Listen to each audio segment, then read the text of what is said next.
দেখুন, সহজ কথায় বলতে গেলে যুবসাথী প্রকল্পের যে স্ট্যাটাস আপনি অনলাইনে চেক করতে পারবেন না, কারণ আমি এখন অফিসিয়াল ওয়েবসাইটের মধ্যে রয়েছি এবং এখানে যে অ্যাপ্লিকেশন স্ট্যাটাস সেই অপশনের উপর ক্লিক করছি। ক্লিক করবার সঙ্গে সঙ্গে এখানে কী শো করছে দেখুন, এই স্ট্যাটাস অপশনে ক্লিক করলেই একটা পপ আপ শো করছে, updated status will be made available soon, please visit again.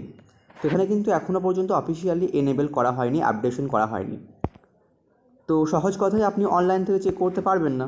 অনেক দিন তো হয়ে গেল, অনেকে টাকা পাচ্ছে, আপনি টাকা পাচ্ছেন না। আপনাকে এটা তো জানতে হবে যে আপনার অ্যাপ্লিকেশনটা রিজেক্ট হয়েছে নাকি অ্যাপ্রুভ হয়েছে, নাকি ডাটা এন্ট্রি অ্যাকচুয়ালি করা হয়েছে নাকি হয়নি।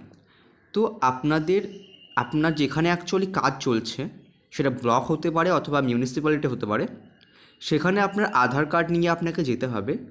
আজকের দিনটা ওয়েট করবেন, আজকের মধ্যেও যদি পেমেন্ট না আসে তাহলে আগামীকালকে আপনি আপনার ব্লক অফিস অথবা মিউনিসিপ্যালিটির মধ্যে ভিজিট করবেন এবং সেখানে গিয়ে আপনি বলবেন যে আপনার অ্যাপ্লিকেশনটা সাবমিট হয়েছে কি না আমি দেখতে চাই বা চেক করতে চাই, কারণ এখনও পর্যন্ত আমার বন্ধুদের টাকা চলে এসেছে, আমার এখনও পর্যন্ত পেমেন্ট আসেনি।